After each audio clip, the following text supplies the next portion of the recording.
All right, so we're going to recap what happened on Friday, the last day that I taught Dungeons and Dragons to one 9-year-old, two 11-year-olds. So we ran G-Man's dungeon. He was 11-year-old. He had a neat dungeon. He had a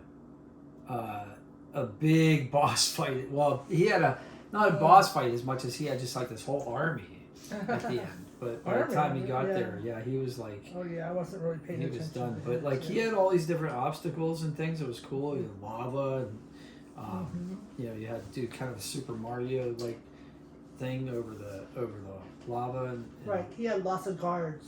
He had lots of guards. Yeah, his was more about, like, monsters, actually. And he did good. Like, he had hit points, and he did that on his own.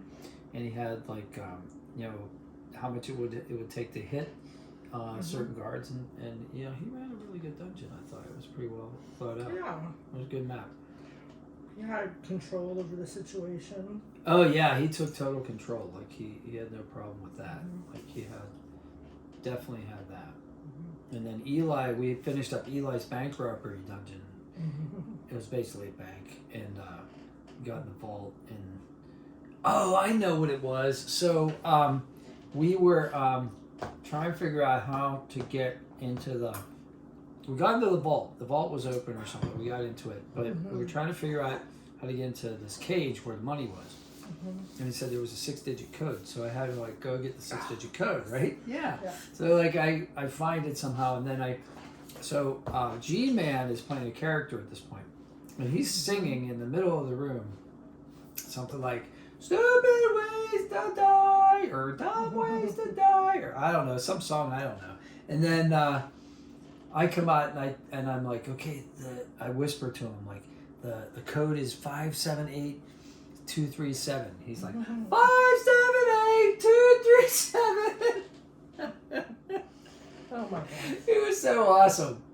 So I don't know. Anyway, we got in there and everybody got money and we got out. But that was a great moment when he just started singing at the top of his lungs. But it was pretty smart though. I mean, to sing to distract the guards, that was a really clever idea. I mean, the guards would be definitely distracted because it's not something you would expect to happen. Right. What about and then Rex really wanted to do Tomb of Annihilation because I was going to do part of it at least, because that would take a long time. But I was going to do part of it if they finished their dungeons and I had the map and everything. Yeah. It was in the Tales from the Yawning Portal book for 5e.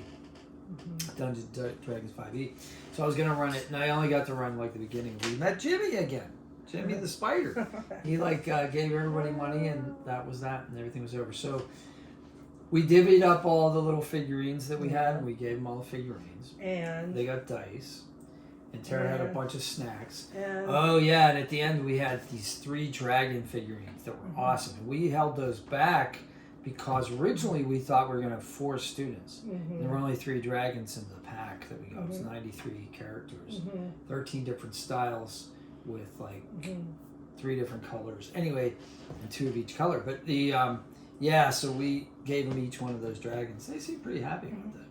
Very, except for Rex would have liked us to have used the dragons in the dungeon. Yeah, because Rex's dungeon on Thursday had a big dragon, but I told him I forgot. They were on my desk, and I wanted it to be a surprise. Yeah, and I overfed them with snacks. That's what I do. It was fun. Yeah, they were cool. I brought a whole bunch of extra stuff from my house. Yeah. For the kids. Yeah. It was nice. And we let our student teacher have Captain Hook. Tay got to keep a figure. And her die. And her dice. Yeah, she got her bags of dice. And here's my die. Oh yeah, Tara can have that. Tara kept her I'm dice. giving it to you. Back to the mat. No, I have tons of dice. Yeah, that's tied. So yeah, you keep those. And so all in all, it was interesting. I think what I'm going to do is I'm going to write down my curriculum so that somebody else can do this. If you have any questions or if you're interested in me doing that, let me know. I got about 15 projects going on right now. So I really do want to write this down so other people can teach kids how to play. I think D&D, all in all, here's the thing that I think. They learned it. Like Yeah. they really learned it. They They just did. like were sponges. They got it. We did ability checks mostly, but like they understood like the characteristics. The spell. We didn't get into spell casting that much. It's somewhat complicated. We got to it a little bit, but honestly, they could run their own dungeons now with their friends and have a good time doing it. Yeah, even to a limited amount, And- they could still do it. You know. And we taught them about story, and I taught them about how like it's important to have flaws in characters because that makes for interesting situations when you roll and lose. That's And also as fun stocks. as. And we talked about stocks. Well, we talked about mutual funds and investing. So I technically taught economics at the university. So I'll put that on my LinkedIn page. And then that's it. I don't know what else to say except it was a great experience and I would do it again. I will comment. I will Yeah, say do it. that I think you did a fine job. But what you illustrated to me as a fellow teacher is that I can use D&D. I had a job interview this week. I actually brought my roll sheet and I brought my die The with character me. sheet? Yeah, to the interview as well as among a bunch of other props because I wanted to show that you can put anything into game form. You know, if you're studying cultures or food or Oh, you took the story dice. yeah, environmental and these ones. Mhm. You know, that you can if you get stuck, in your studies, you can turn it into a game, and you can run different scenarios, in order to have young people use their imagination and have a little bit more fun, rather than doing it cold in class. Kids love games, and it's a good way to keep them engaged. Yeah. It's like And you can teach them at the if you same say time. to a child, what will the future look like? What will the air quality look like in 50 years? First of all, how old will you be? And then, you ask them all these little questions. And it started to remind me of the gameplay, So then they were like, oh, I'll be too old. And they just started having a conversation about what that scenario might look like.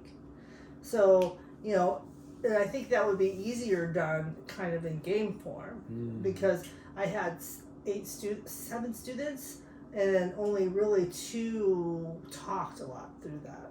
But if you had a game where they each had to take a turn, Yeah, then they might. Yeah, they would have to engage at some level in order to play. Right. Yes, yes. They would have to kind of think about the question Yes, and answer it somehow.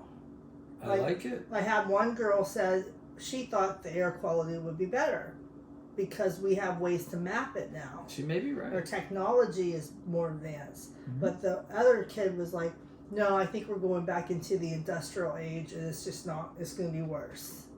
And I'm like, You may be right too. So it was interesting, Depends on to what say- happens to say in the least. India and China, really. Yeah, so that's what really kind of got, I'm always making connections, between different things when I'm thinking about, I don't think about just one thing at a time. So I think that D&D is useful. Yeah, certainly the storytelling aspect of it and the game aspect of it, I agree. Yeah. So that's all I have to say about that. Thanks, I appreciate it. I hope you guys enjoyed this. If you did, smash like and let me know in the comments. Take care.